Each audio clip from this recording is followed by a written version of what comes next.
ఆర్థిక శాస్త్రంలో ఈ ఏడాది ముగ్గురు నోబెల్ పురస్కారానికి ఎంపికయ్యారు. Joel Mokyr, Philippe Aghion, Peter Howitt ను ఈ ఏడాది ఆర్థిక శాస్త్రంలో నోబెల్ బహుమతికి ఎంపిక చేసినట్టు స్వీడిష్ అకాడమీ తెలిపింది. నిరంతర వృద్ధికి కొత్త సాంకేతికత ఎలా దోహదం చేయగలదో వారు వివరించారని పేర్కొంది. గత 2 శతాబ్దాల్లో చరిత్రలో మొదటిసారి ప్రపంచ వ్యాప్తంగా నిరంతర వృద్ధి నమోదైనట్టు స్వీడిష్ అకాడమీ తెలిపింది. పెద్ద సంఖ్యలో ప్రజలు పేదరికం నుంచి బయటపడమే కాకుండా ప్రపంచ శ్రేయస్సుకు పునాది వేసినట్టు పేర్కొంది.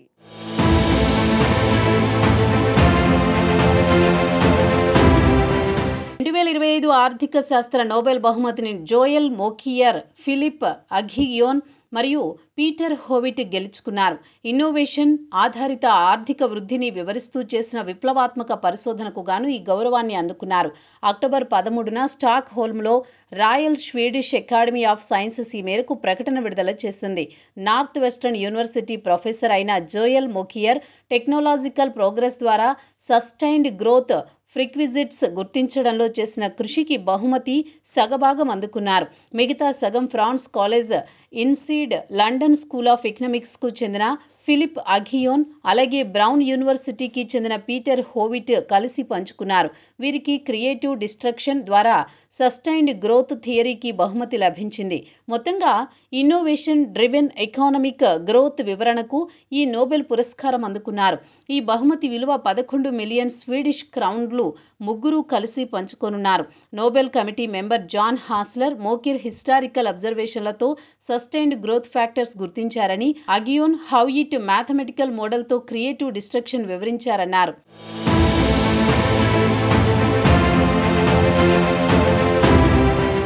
వేల సంవత్సరాల స్తబ్దత తర్వాత గత 2 దశాబ్దాల్లో మాత్రమే నిలకడైన వృద్ధి సాధ్యమైందనే ప్రశ్నకు ఈ ముగ్గురి పరిశోధనలు సమాధానం చెప్పాయి.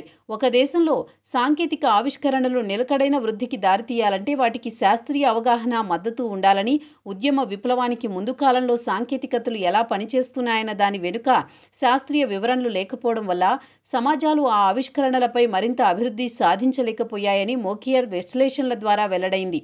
అయితే బ్రిటన్లో నైపుణ్యం గల కళాకారులు, ఇంజనీర్లు ఉండడం వలన కొత్త ఆలోచనలను వాణిజ్య ఉత్పత్తులుగా మార్చగలిగారని, అందువల్ల నిలకడైన వృద్ధి మొదట అక్కడే ప్రారంభమైందని మోకియర్ చూపించారు. ఇక అఘియోన్, హోవిట్ 1992లో ప్రచురించిన తమ పేపర్ పబ్లికేషన్స్లో క్రియేటివ్ డిస్ట్రక్షన్ అనే సిద్ధాంతాన్ని గణిత నమూనాలతో అభివృద్ధి చేశారు.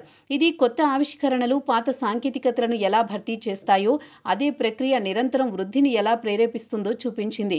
కంపెనీలు కొత్త ఉత్పత్తులు, మెరుగైన సేవలలో పెట్టుబడులు పెట్టడం వల్ల పాత పోటీదారులు వెనుకబడతారు. ఈ సృజనాత్మక, విధ్వంసక శక్తుల సమతుల్యతే ఆర్థిక పురోగతికి మూలమని ఈ సిద్ధాంతం వివరిస్తుంది.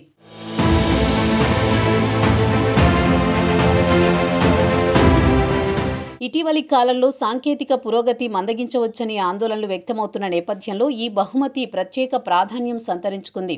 ఆర్థిక వృద్ధి అనేది సహజంగా జరిగే విషయం కాదని, దానిని నిరంతరం ప్రోత్సహించే యంత్రాంగాలు అవసరమని నోబెల్ ఆర్థిక శాస్త్ర కమిటీ చైర్మన్ జాన్ హాస్లర్ అన్నారు. వీరి పరిశోధన సృజనాత్మక విధ్వంసాన్ని కొనసాగించే వాతావరణం లేకపోతే ఆర్థిక వ్యవస్థలు మళ్లీ స్తబ్దతలోకి జారిపోవచ్చని హెచ్చరిస్తోందన్నారు. అయితే ఆర్థిక శాస్త్ర నోబెల్ బహుమతి యొక్క అధికారిక పేరు Swedish national bank prize in economic sciences in memory of Alfred Nobel అని ఉంటుంది. ఇది 1969లో స్థాపించబడింది. ఇప్పటి వరకు 57 వేడుకల్లో 96 మందికి బహుమతి లభించింది. అందులో కేవలం 3 మహిళలు మాత్రమే ఉన్నారు. 2024లో ఈ బహుమతిని డారోన్ అసిమోగ్లు, సైమన్ జాన్సన్, జేమ్స్ రాబిన్సన్ సంస్థలు దేశాల సుసంపన్నతపై ఎలా ప్రభావం చూపాయో పరిశీలించినందుకు గెలుచుకున్నాయి. 2025లో మోకియర్, అఘియోన్, హోవిట్లు ఆవిష్కరణ ఆధారిత వృద్ధిపై చేసిన పరిశోధన ఈ పూర్వ బహుమతికి సహజమైన కొనసాగింపుగా నిలిచి స్థిరమైన ఆర్థిక అభివృద్ధి వెనుక ఉన్న సృజనాత్మక శక్తులపై కొత్త అవగాహనను అందించింది.